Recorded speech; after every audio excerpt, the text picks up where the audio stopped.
뜨거운 여름 잘 지내고 계신가요? 무더운 날씨에 모두 강건하시기를 바랍니다.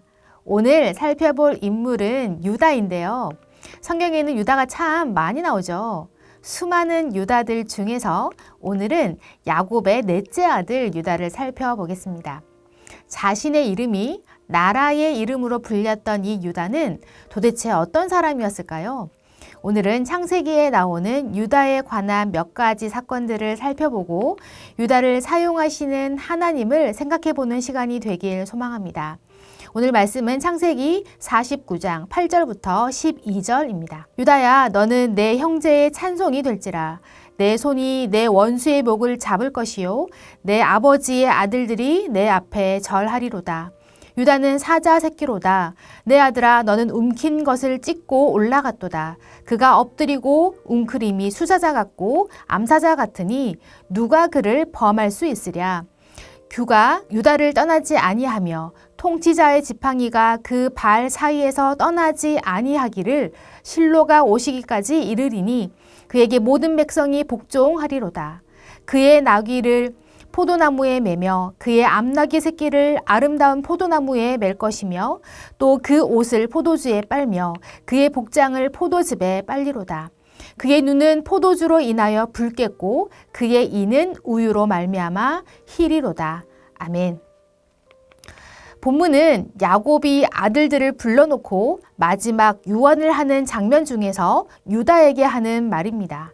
엄밀히 말하면 유언이라기보다는 앞으로 이 아들들에게 일어날 일들을 말해주는 것인데요. 유다에게 한 말을 보면 유난히 눈에 들어오는 단어들이 있습니다. 찬송, 규, 통치자의 지팡이, 실로, 그리고 포도나무가 바로 그것입니다.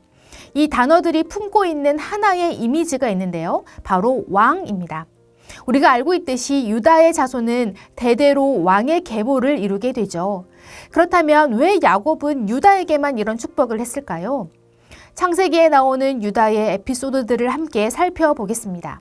첫 번째 에피소드입니다. 요셉을 팔아버린 유다, 창세기 37장인데요. 형들은 유난히 요셉을 미워했습니다. 어느 날 요셉이 아버지의 심부름으로 혼자 형들을 찾아옵니다. 이 기회를 놓칠 리 없는 형들은 요셉을 죽이려고 하죠. 그때 요셉을 살리기 위해서 애쓴 사람이 있습니다. 장자 르우벤과 넷째 유다였습니다. 성경은 르우벤이 요셉을 다시 아버지에게 데려갈 생각이었다고 말해주고 있습니다. 하지만 유다에 대해서는 다른 설명도 없이 그저 피를 흘리지 말 것과 미디안 상인들에게 요셉을 팔자고 말합니다. 그리고 유다의 제안을 모든 형제들이 총종하였다고 말씀하죠.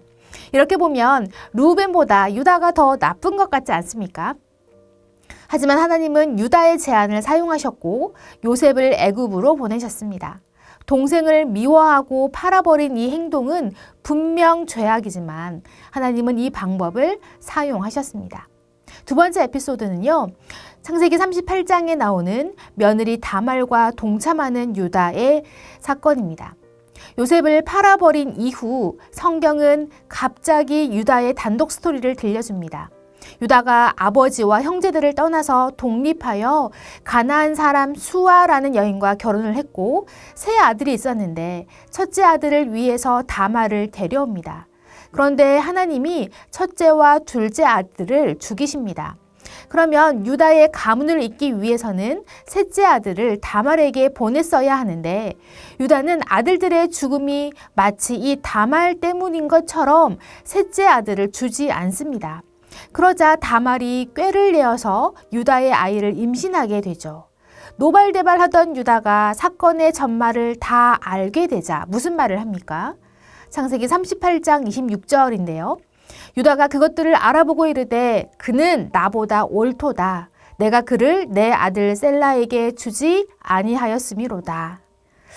유다와 다말의 행동은 결코 일어나서는 안 될 일이었지만 하나님은 스스로 살 길을 찾은 다말을 용인해 주셨고 그를 통해서 유다의 가문을 잇도록 허락하셨습니다.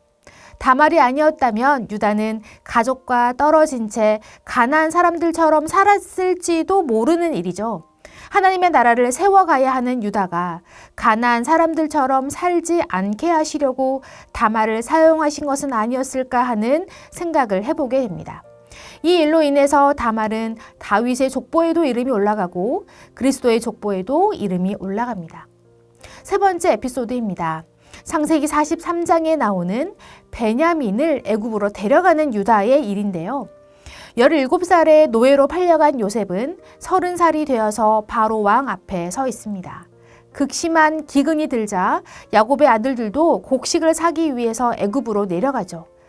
자신 앞에 엎드려 있는 형들을 알아본 요셉은 막내 베냐민을 데려오라는 조건을 걸고 곡식을 내어줍니다. 그런데 야곱이 막내 아들 베냐민을 곱게 내어주지 않습니다. 르우벤이 야곱을 설득해보지만 듣지 않습니다. 그렇게 시간이 흐르고 더 이상은 버틸 수 없게 되자 이번에는 유다가 야곱을 설득합니다. 유다는 죽기 살기로 아버지를 설득하죠. 바로 자신의 생명을 담보로 건 것입니다. 그제서야 야곱이 베냐민을 허락합니다. 여기서 잠깐 지금까지 보았던 유다와 관련된 에피소드에서 자꾸 장자 르우벤과 유다가 비교되고 있다는 것 찾으셨습니까? 르우벤은 장자로서 책임 있는 행동을 하고는 있는데 이상하게 자꾸 넷째 유다에게 빼앗기는 느낌입니다. 르우벤이 안타까울 만큼 말이죠. 그럼 왜 르우벤이 아니라 유다였을까요? 르우벤은 야곱의 첩 빌하를 범한 일 때문에 장자의 자리를 지키지 못하게 됩니다.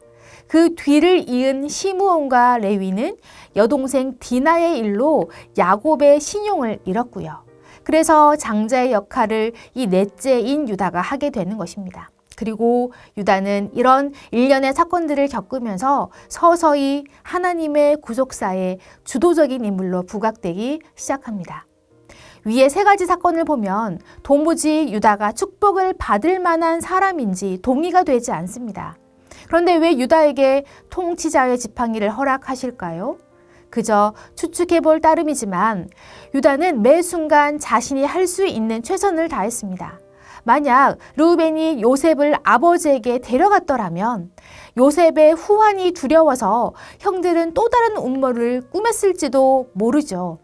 분명히 동생을 미워하는 유다의 마음은 악했지만 죽음을 피하게 만들었고 또한 다말의 일도 너무 부끄럽지만 자신의 잘못을 시인하며 가문의 계보를 잇게 했고 또 자신의 생명을 담보로 내어 걸면서 가족을 살리려 했습니다.